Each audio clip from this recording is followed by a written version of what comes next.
Fantastic Mr. Fox is one of my favourite films. I remember watching it in the cinema as a 10-year-old and being captivated by the colour, set and character designs. It's a film that I'm really fond of, and I can't help but think not enough people know about it. Hence why I've made this video today, underlining the uniqueness of the production and why it works so well. Before I get into the video, if this is the type of content you're interested in, please consider dropping it a like or even subscribing.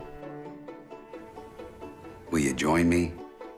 I remember not only being fascinated by the film, but also by the book. The book itself I can remember vividly.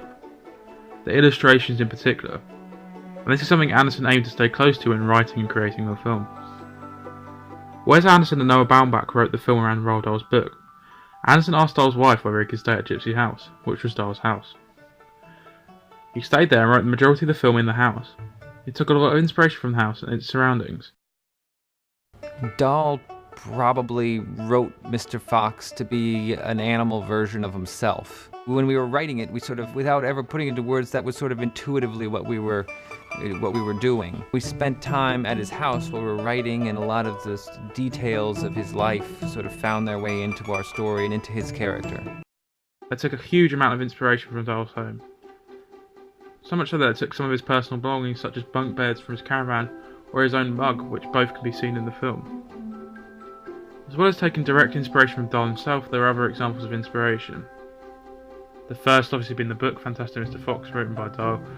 A lot of the lines of the book have made it into the film directly, such as the poem in the book which is taken word for word. And children sing a kind of airy little rhyme about him. Here, listen to this.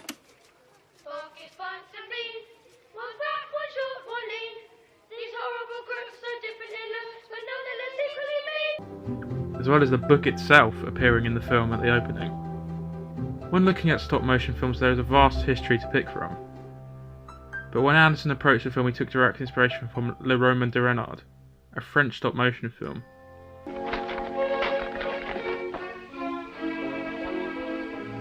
J'en ai assez de toutes ces querelles. La décision que je viens de prendre sera irrévocable. Anderson liked the film so much that he wanted the models to be made out of fur, like in Le Roman de Renard. This created an issue for the animators as natural fur rather than model fur that had been made out of plasticine would move with the slightest of touch, creating a rippling effect. This is something that Anderson liked and encouraged. The animators were unconvinced. However, they still embraced it. When it came out to close-up stills, they even blew on the models to give the effect that they were in the wind. The puppet creators Ian McKinnon and Peter Swarnes were brought in to help Anderson achieve his vision. McKinnon and Saunders have worked together on multiple different stop-motion projects. Firstly, a stop-motion take on The Wind and the Willows 22 years before Fantastic Mr. Fox. In that 22-year span, they worked on other stop-motion features such as Chicken Run and The Corpse Bride. What made Fantastic Mr. Fox different to the previous work was a lot of stop-motion films try to achieve a look that is indistinguishable from CGI, almost trying to hide the fact that they are stop-motion. Whereas Anderson wanted the animation to embrace all the difficulties you may face with stop-motion. He wanted the medium to be embraced so much that he decided to shoot in 12 frames per second, rather than the more fluid 24, so the audience would notice the style.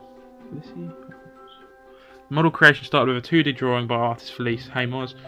She would send Anderson a copy of her drawing and he would send back any critiques and she'd work on them. A quote from Haymoz: "Sometimes it took a while to figure out exactly what Wes wanted. For the rat character, for example, Wes just picked the first one I did. It just came out right. But for others, such as Petey, voiced by Jarvis Cocker, it took a long time. At some point everything was right except for the glasses. We took pictures of all people in the studio who were wearing glasses and sent them to Wes. In the end, Haymoz created about 15 designs for each 40 characters, such as this design here for Badger.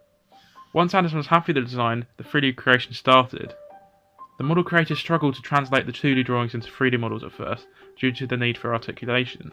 They developed a skeleton of sorts, which was made out of steel and had bronze joints. Once they were happy with the moving parts, they then cast it in a silicone shell they had created, and then covered it in fur and dressed it.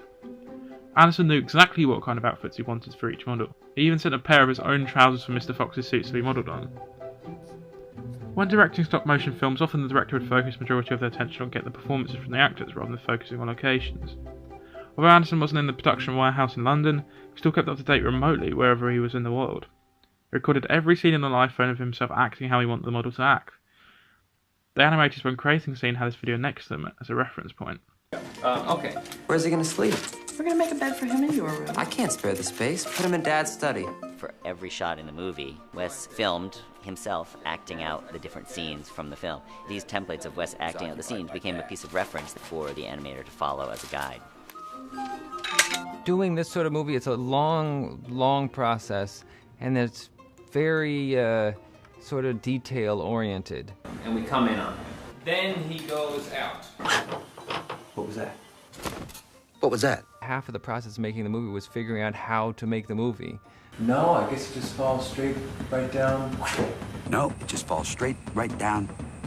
The system was created specifically for this film.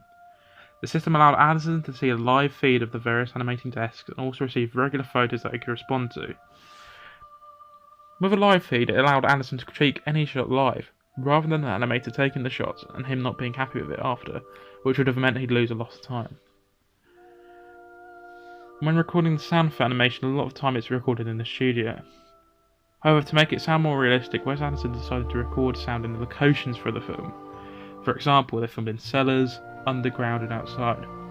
This led to stellar performances and really highlights Anderson's attention to detail throughout the film, as well as his unique style and personality. Recorded the voices in kind of an unconventional way, which was we went to a farm and kind of got a group together. Us Weekly proclaims George Clooney is a total fox. Are you scared of wolves? Scared? No. Oh, I have a phobia of them. Well, I have a thing about thunder.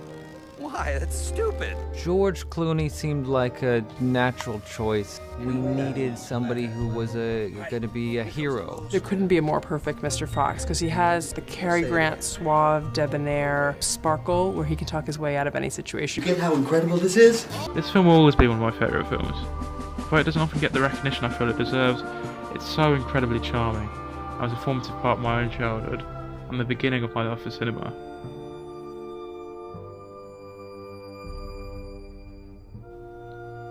Please leave your opinions below, and thank you for watching.